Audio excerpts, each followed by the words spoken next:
E aqui no Jornal Brasil Atual nós vamos fazer contato agora com David Bacelar, que é coordenador-geral da Federação Única dos Petroleiros, a FUP. Olá, David, bom dia, bem-vindo aqui ao Jornal Brasil Atual. Bom dia, Rafael, bom dia a todas e todos que estão aqui conosco no Jornal Brasil Atual, na nossa TVT e também na Rede Brasil de Fato.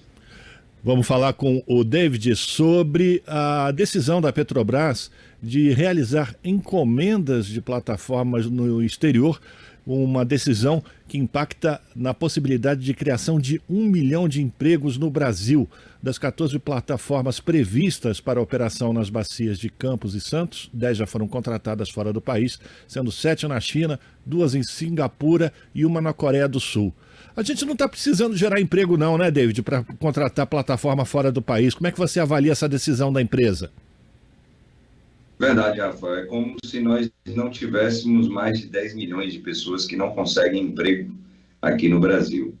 Nós temos hoje uma gestão da Petrobras que ela não está preocupada com o desenvolvimento social do nosso país.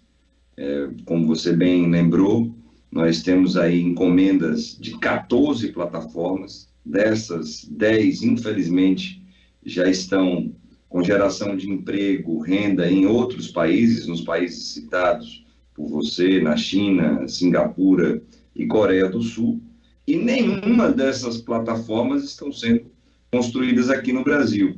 Nós temos toda a infraestrutura necessária para que isso ocorra, são diversos estaleiros que estão disponíveis no nosso país, desde o Atlântico Sul, ali em Pernambuco, São Roque do Paraguaçu, os vários que temos aqui no Rio de Janeiro, Espírito Santo, Paraná, Rio Grande do Sul.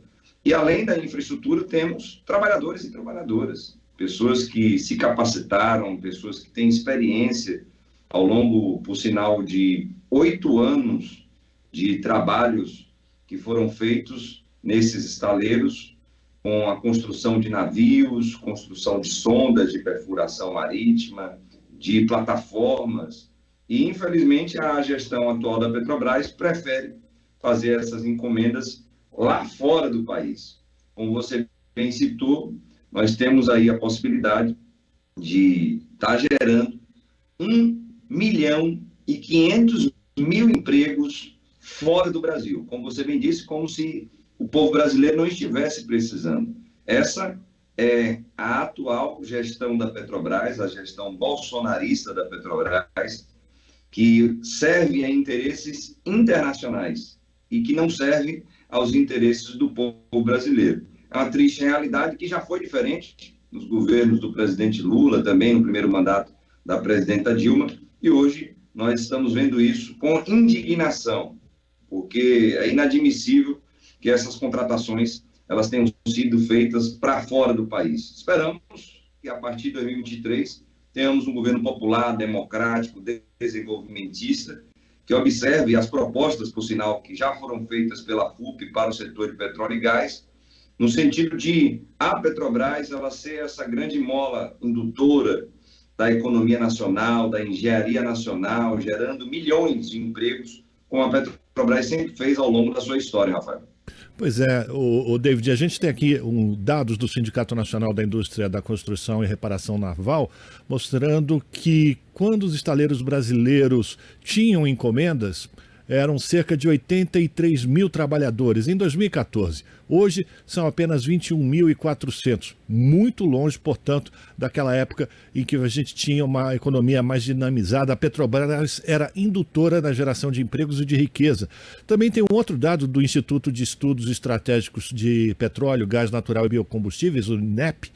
Para cada R$1 bilhão investido na construção de plataformas, esse 1 bilhão gera 26 mil empregos. Ou seja, é muita gente que bota dinheiro na economia, aumenta a massa salarial e isso ajuda o país a retomar o seu caminho de crescimento. Mas o governo de Bolsonaro já começou lá com Michel Temer, né? Prefere levar esse dinheiro ou esses postos de trabalho para fora do país. Uma situação que, como você bem lembrou, a gente tem a possibilidade de reverter a partir de outubro.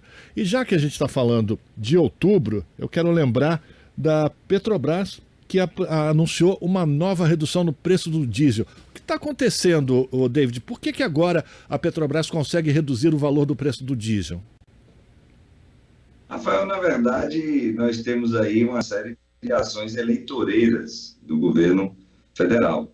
É bom lembrar que, no caso do diesel especificamente, nós já temos acumulado durante todo o período do governo Bolsonaro um aumento de 193%. Então, 20 centavos de redução, que é o que estão sinalizando agora, isso foi anunciado ontem. Interessante que ele disse, Rafael, que esse sim seria o maior ato do dia 11, a redução de 20 centavos no litro do diesel. E ele esquece de falar que durante todo o seu governo já foram 193% de reajuste em cima do diesel. Tanto que hoje, pela primeira vez na história desse país, parafraseando até o nosso presidente Lula, nós temos o diesel mais caro do que a gasolina no Brasil. É algo inadmissível. É óbvio que ele vai tentar, de todas as formas, agora, nesse momento, utilizar a Petrobras para sinalizar que ele está preocupado com os preços dos combustíveis. Mas o povo não é bobo, Rafael.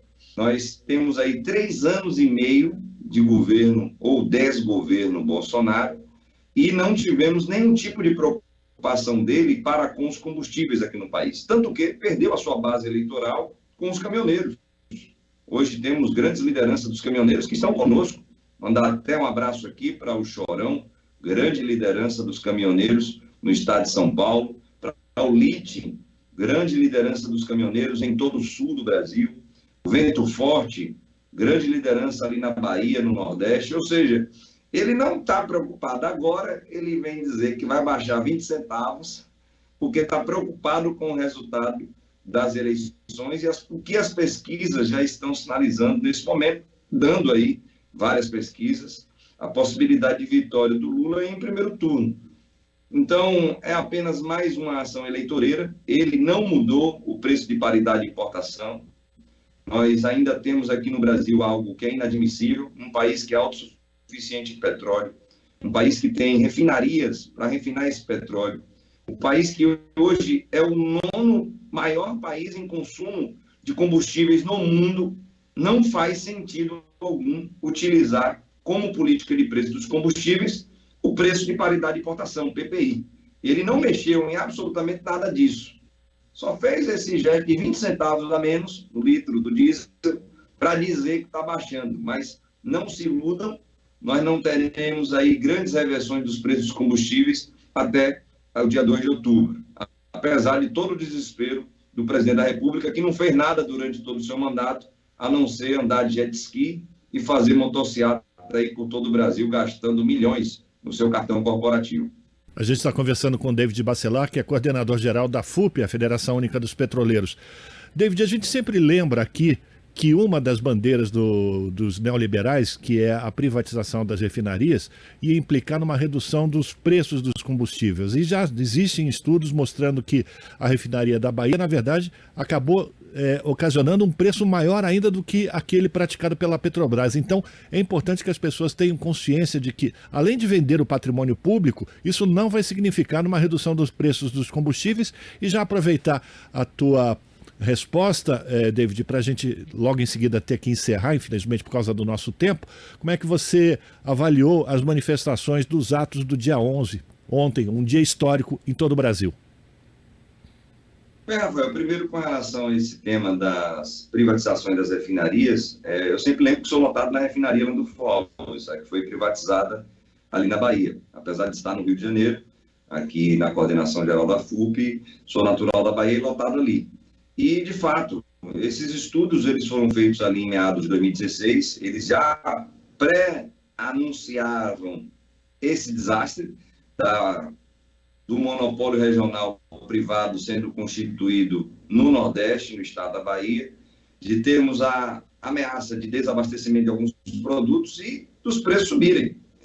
Não foi mãe de Ná, nem precisou usar bola de cristal. Esses estudos que foram feitos pela PUC do Rio de Janeiro, eles acabaram, infelizmente, se materializando. Hoje, a Bahia tem um combustível mais caro do Brasil, que é óbvio.